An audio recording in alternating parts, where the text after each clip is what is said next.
बर'नि गुबै धोरोम बाथौ धोरोमखौ नागारनानै 2000 मायथाइयाव खृष्टान धोरोम आजावनाय लुकास बसुमतारिया थांनाय बैसाग दानाव फिन बाथौ धोरोमखौ आजावो। बाथौ धोरोम आजावफिननाय बाक्सा जिल्लानि सालबारि ओनसोलनि बारेंगाबारि गामिनि लुकास बसुमतारिया नाथाय गामिनि मानसिफोरजों एरख'जायो। दाया जाबाय बाथौ धोरोमाव हाबफिननाय। बिथांनि न'आव गामिनि खृष्टान धोरोमारि सुबुङा हाबोब्ला 5000 रां जुरिमाना फोनाङो, जायनि जाउनाव सोमोन्दोनि नखरनि सुबुङाबो बिथांनि न'आव हाबनो हायै जायो। दिनै लुकास बसुमतारिनि न'आव गणेश दैमारि बिथांनि दैदेननायाव दुलाराय बाथौ गौथुमनि मोनसे हानजाया खौरां लाहैयो। बे बिथिङाव दुलाराय बाथौ गौथुमनि गाहाय नेहाथारि गणेश दैमारि बिथाङा ओरैबायदि बुङो। दुलाराय बाथौ गौथुमनिफ्राय जोङो दिनै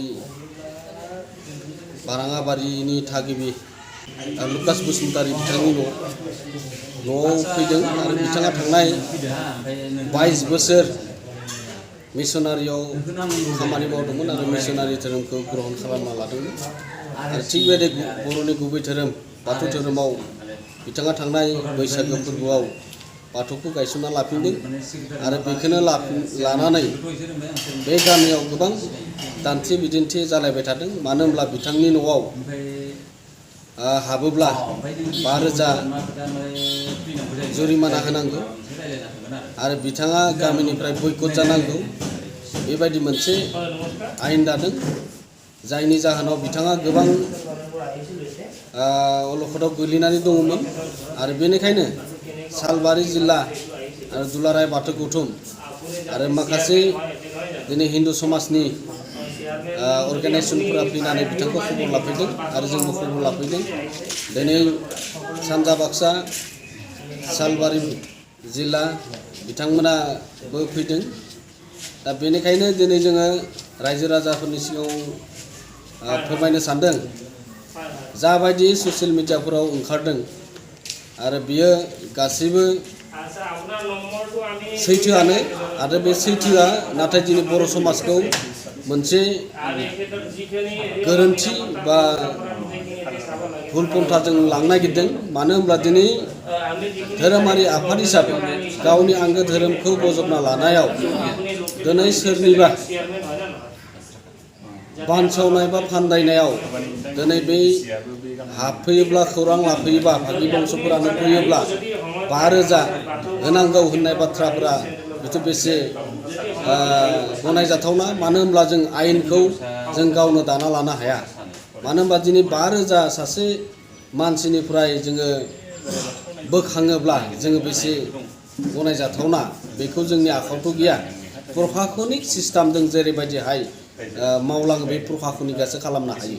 नाथाय दिनै प्रशासनिक सिस्टेमखौ जोंनि गामियारि ओनसोलाव रायजो जाबोनाय हिसाबै दा बियो बेसे गनायजाथावना आरो बेनो जोंनि बर' ससाइटिनि गेजेराव बेनो दुखुनांथावना जादों। मानो होनोब्ला जोङो दिनै धोरोमारि बाथ्रानि सावरायनायफोराव जे जोङो बे फाइन लालायनाय थांलाया फैलाया होननानै जों गेरेमसा बर' माहारि दानांगौ होननानै बाथ्रा बुंनायफोरा जों गासिबो नंखायजोब नामा?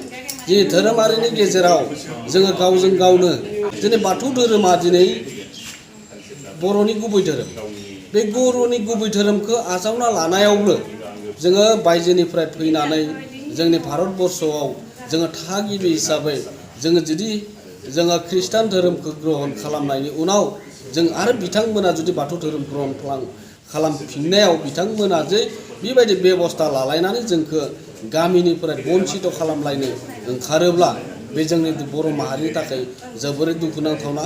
आं सानो बा दुलाराय बाथौ गौथुमा सानो जे दिनै खृष्टान समाजावबो बेबायदि सोरनिबा न'आव थांब्ला सोरनिबा हाबा हुखा जाब्ला बेबायदि निति नेम गैया होननानै सानो। मानो होनबा बिथांमोनाबो खृष्टान धोरोमनि जिखिना बाथ्राखौ लानानै बिथांमोना बाथ्रा बांसावदों, बे बाथ्राया दिनै बिथांमोनाबो सैथोआव फैदों। मानो होनबा बिथांमोनाबो सावरायदों आरो बे गामियाव जोंनि बर' रायजो राजा बिथांमोनानो प्राय 60 घरनि खाथियाव न'खर दङ।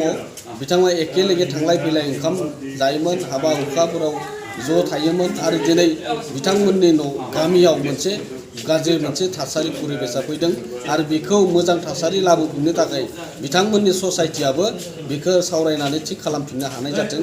बेनिखायनो दुलाराय बाथौ गौथुमनिफ्रायबो सारा बर' रायजो राजाफोरनि सायाव हगारनाय जादों मानो होनब्ला सोरबा सासेखौ दिनै बिथांमोननि न'खराव जुदि हाबोब्ला बेबायदि 5,000 दाय दन्दनि खालामनायाथ' जोबोद गाज्रि जादों बिथांमोननि न'खरा दुखु फोरमायदों मानो होनोब्ला जे बिथांमोननि बिमा बिफा बिदा फंबायफोरानो फैनो हाला फैयोब्लानो फाइन होनांगौ बे मोनसे गाज्रि परिबेसाव फैदों बेनिखायनो जोङो जायफोरा बे नीति नेमखौ खालामनानै लादों बे नाथाय आयेननि अपराध खालामदों नाथाय बिथांमोना बेबायदि खालामबाय थायोब्ला आयेननि काटगरायाव मोनसे समावबाबो सिखांनांगोन बेनिखायनो दुलाराय बाथौ गौथुमनिफ्राय गासै बर' माहारिखौनो खावलायदों जाहाथे बै न'खराव जाहाथे थांलाय फैलाय बे गासै सिगांनि बायदि थांलाय फैलाय खालामनो हायो धोरोमानो गावनि आंगो धोरोमखौ नों आजावना लानायाव जेबो अपराध जायाखै आरो बेखौ जोङो बिथांमोनखौ जों आजावनासो लानांगोन मानो होनब्ला दिनै बर'नि गुबै धोरोमानो बाथौ धोरोम